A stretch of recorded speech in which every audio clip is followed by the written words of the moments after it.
그래서 11절 말씀으로 화목과 화해를 이루는 사람, 이런 제목으로 하나님 말씀 선포하겠습니다. 오늘도 오직 예수님입니다. 인간은 관계적 존재입니다. 그러니까 관계가 어떠하냐에 따라서 행복, 불행이 결정이 되어집니다. 신앙 역시 관계입니다. 하나님 아버지와의 관계. 근데 이 죄가 하나님과의 관계를 멀어지게 만들고 일그러지게 만듭니다. 타락이 결국은 하나님과의 관계를 파괴시켜서 하나님이 주시는 평안과 행복을 갉아먹게 되는 것입니다.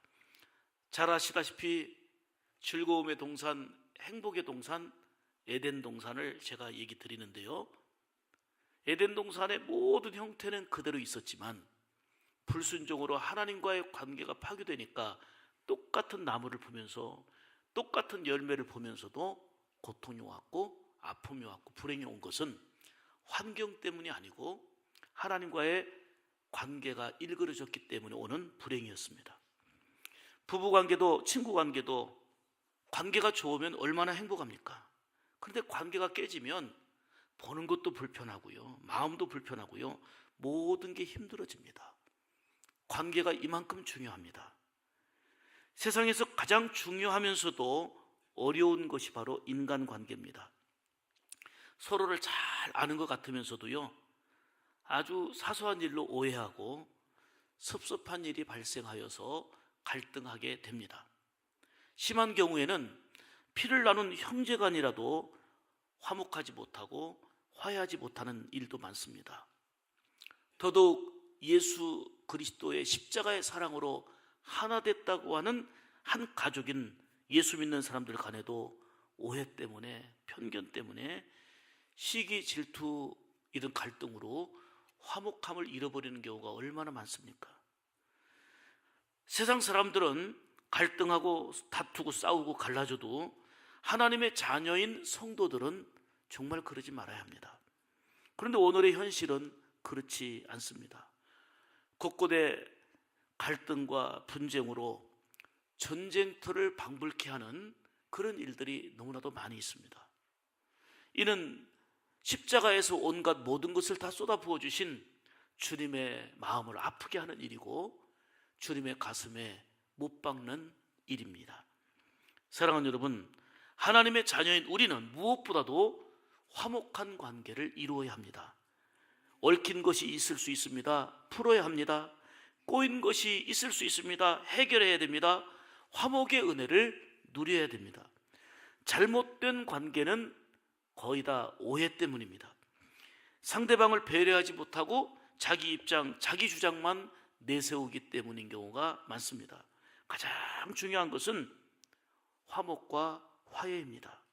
그럴 때 하나님께서 영광 받으시고 우리의 마음은 평안하고요, 그리고 우리의 영혼이 살게 되는 겁니다. 부모님들이 자녀들에게 바라는 간절한 소망이 있다면 뭐예요? 형제들이 화목하게 사는 거예요. 형제들이 더불어 화목하고 서로 사랑하고 우애하며 사는 거, 이게 바로 자녀들을 향한 부모님의 마음이고, 자녀들이 그렇게 살아갈 때 그것이 부모님께 효도가 되는 것입니다. 이처럼 하나님은 우리 성도들이 이 땅에 살면서 서로 우애하고 서로 축복하고 서로 위해주는 이런 삶을 살기를 원하는 거예요. 이게 영광이 되는 거고요. 우리가 많은 헌신 예배를 드립니다만 헌신이 뭡니까? 하나님 앞에서 살아가면서 기쁘게 살아가는 거, 이게 헌신입니다. 그래서 우리 하나님께서는 우리를 부르신 우리에게 귀한 직분을 맡겨주신 게 있는데요, 그 직분이 화목하게 하는 직분입니다. 한번 성경 보겠습니다. 고린도후서 5장 19절 말씀입니다. 다 같이 읽겠습니다. 그리스도로 말미암아 우리를 자기와 화목하게 하시고 또 우리에게 화목하게 하는 직분을 주셨으니, 할렐루야. 죄로 인해서 단절된 우리를 예수 그리스도의 피로 하나님과 화목하게 하시고, 그리고 또 우리에게 직분을 하나 주셨는데 그 직분이 뭐라고요? 화목하게 하는 직분이에요. 이 직분은 목사, 장로, 권사, 집사 그 어떤 직분보다 소중한 일이에요. 화목하게 하는 직분이에요. 하나가 되게 하고 사랑으로 감동을 낳게 하는 이러한 화목하게 하는 직분을 하나님이 우리를 부르시고 우리에게 허락하셨다는 말씀이에요. 마태복음 5장 9절 말씀에도 화평케 하는 자는 복이 있나니 저희가 하나님의 아들이라 일컬음을 받을 것이요 그랬잖아요. 사랑하는 여러분, 우리는 먼저 철저한 회개를 통해서 하나님 아버지와의 막혔던 그런 어떤 것들을 풀어야 돼요. 열어야 돼요. 막힌 관계를 열어야만 돼요. 하나님과 화목하고 더 나가서 하나님이 주신 화목하게 하는 직분을 통해서 화해와 화목을 이루는 곳곳에서 그러한 믿음의 주인공으로 살아야 될 줄 믿습니다. 여러분 보세요.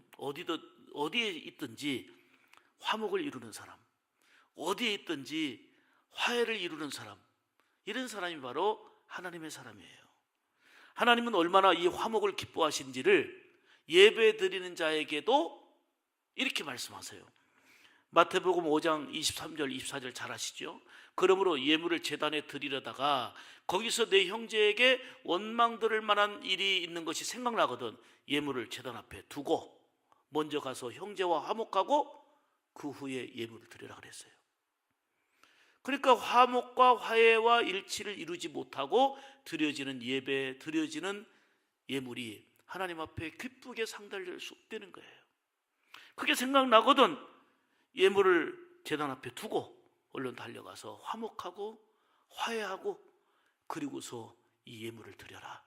이럴 때 하나님이 기뻐 받으신다 하는 얘기예요. 예배 드리기에 앞서서 먼저 화해하는 마음, 화목한 마음을 품어야 되는 거예요. 특히 6월달은 현충일이 있는 호국 보훈의 달이기도 합니다. 62회째 현충일을 맞이했죠. 그런가 하면 올해는 6.25 전쟁 기념 68주년을 맞이하고 있습니다. 그래서 곳곳에서 기념식을 행하고 있습니다만은 우리 성도들도 6.25 세대에는 많이 안 계세요. 그렇지만 한 끼 이상 꼭 금식하면서 이 나라 이 민족을 지켜주신 하나님 은혜에 감사하고 지금 전쟁과 전쟁 이후에 어떤 피해자들은 아니지만 어렵고 힘든 작은 이웃들을 그 금식한 헌금으로 조금 섬기자 하고 매년 해오고 있습니다. 정말 6.25는 끔찍한 아픔입니다. 수많은 인명피해를 냈고요, 물적 피해 등 상상을 초월합니다. 그런데 정말 감사한 것은 세계 최대 빈국으로 가난한 나라였던 대한민국이 세계가 깜짝 놀랄 만큼 경제적 성장 또 여러 가지 면에서 눈부신 발전을 이루어냈습니다. 그러나 아직도 남과 북이 분단된 아픔을 간직하고 있는 게 세계 유일한 우리나라 아닙니까? 그러나 참으로 감사한 것은 남북 정상이 함께 만나서 화목의 무드, 화해의 무드를 이루어가고 있는 게 얼마나 감사한 일입니까? 북미회담도 이루어져서 세계 화해를 이루어가고 있고 화목의 무드를 이루어가고 있기 때문에 세계 이목이 집중되면서 모두 기뻐하고 좋아하고 있는 거 아닙니까? 우리의 과제요, 세계의 과제로 남은 남북이 통일되기 위해서 서로 화해하고 화목을 이루는 것이 참으로 감사가 되고 감격이 되는 일이 아닐 수가 없습니다. 오늘 본문을 보면 20년 동안이나 복수심에 불타있던 에서, 그리고 동생 야곱이 극적인 상봉과 드라마틱한 화해를 이루는 감동의 내용의 말씀이 오늘 본문이에요. 야곱은 팥죽 한 그릇으로 장자의 명분을 사서 형 에서 대신에 아버지의 축복을 가로챘습니다. 이에 분노한 에서가 복수의 칼을 갈면서 훈련된 군사 400명을 이끌고 야곱을 처리하려고 20년이 지났지만 지금도 복수의 칼을 갈고 달려오고 있는 상황이었어요. 정말 위기 중에 위기입니다.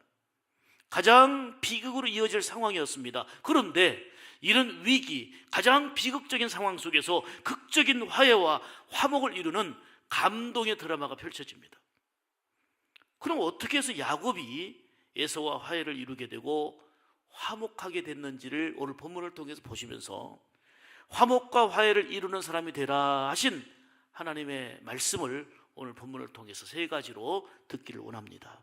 첫째로, 야곱은 밤새도록 하나님을 부르짖어 찾는 기도. 야곱은 밤이 새도록 하나님을 부르짖어 찾는 기도. 이것이 바로 화목과 화해를 이룰 수 있는 길이었습니다.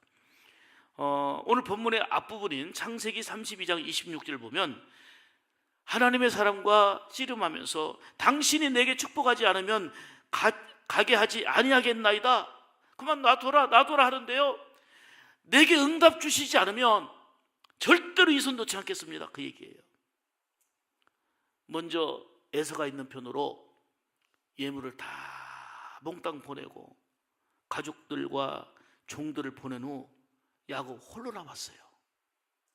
홀로 남아서 밤새도록 눈물 어린 기도, 하나님께 부르짖어 하나님을 갈망하는 기도를 드립니다.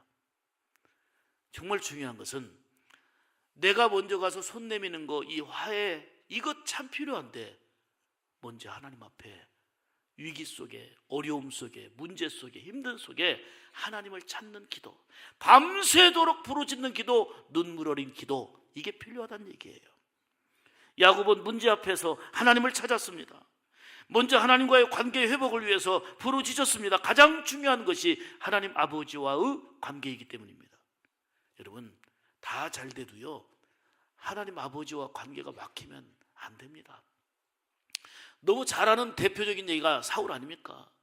사울은 왕입니다. 권세를 갖고 있습니다. 모든 환경들을 갖고 있지만 하나님과의 관계가 막혀버리니까 그의 인생은 비극이었습니다. 하나님은 회개하며 기도하는 자를 통해 역사하십니다. 내가 기도할 때에 하나님은 일하시는 순간이 됩니다. 야곱은 환도뼈가 부러지는 고통을 당하면서도 끝까지 하나님의 사자의 손을 놓지 않고 포기하지 않고 기도로 매달릴 때에 결국은 하나님의 손길이 개입하심으로 20년 동안 복수의 칼을 갈던 그 에서의 마음을 녹여주시고 감동 어린 화해와 화목을 이루게 하셨다는 거예요.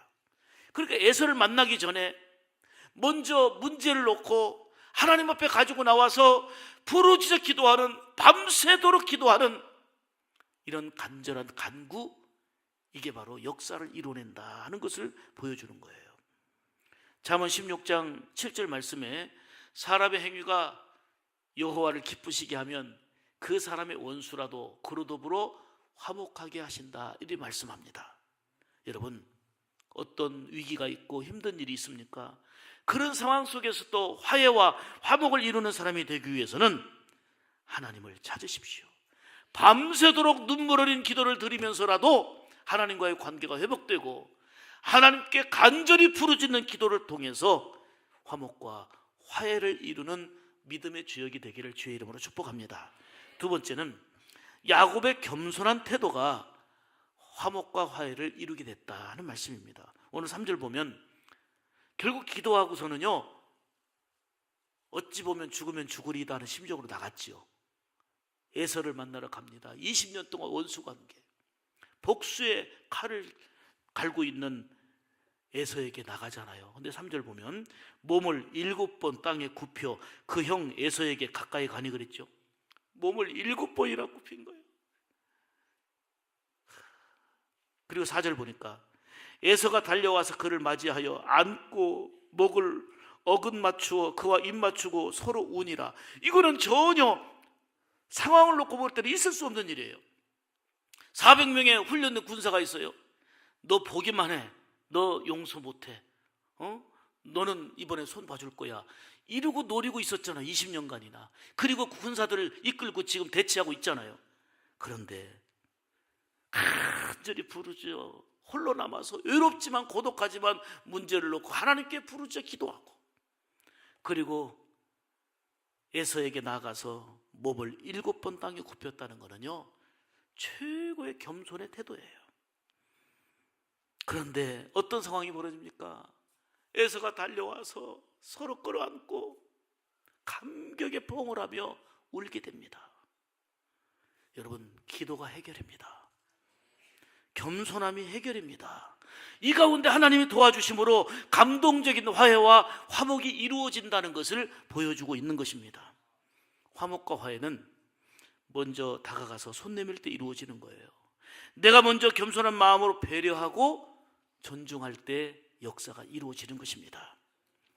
링컨에 관한 이런 일화가 있죠. 링컨이 항상 그 유머가 풍부하고요, 그 다음에 관용의 태도를 많이 보였어요. 항상 원수에게도 좋은 말만 하는 링컨 대통령에게 한 사람이 이렇게 말합니다. 각하, 원수는 없애버려야 되지 않습니까? 원수는 물리쳐 없애야 되지 않겠습니까? 그러니까 링컨이 대답한 말이 참 유명한 말이죠. 그리고 웃으면서, 그러면 원수는 없애버려야죠. 그래서 저는 원수를 친구 삼아서 없애버린답니다. 이게 링컨의 얘기예요. 그를 친구 삼아서 없애버린다는 얘기예요. 야곱처럼 먼저 엎드려야 됩니다. 그리고 일어나서 겸손해야 합니다. 그럴 때 하나님의 손길에 의해서 놀라운 화해와 화목을 이루게 되는데, 하나님 아버지와의 회개를 통해서 화목하고, 그리고 가족 간에, 친구 간에, 성도 간에 모든 관계 안에서 겸손한 태도로, 배려하고 존중하는 이런 태도로 결과적으로 화목과 화해를 이루어가는 여러분의 삶이 되기를 주의 이름으로 축복합니다. 세 번째로, 야곱은 감동적인 감동으로 베풀었어요. 감동의 베품, 감동을 주는 베품이 화해와 화목을 이루게 됐다 하는 것입니다. 9절 말씀 보면, 에서가 이르되 내 동생아, 내게 있는 것이 족하니 내 소유는 내게 두라. 엄청난 많은 양떼와 그 가축 재산을 선물로 에서에게 주니까, 아니다, 나도 넉넉하다, 나도 넘친다. 그렇지만 형님, 내가 준비한 거니까 받으세요.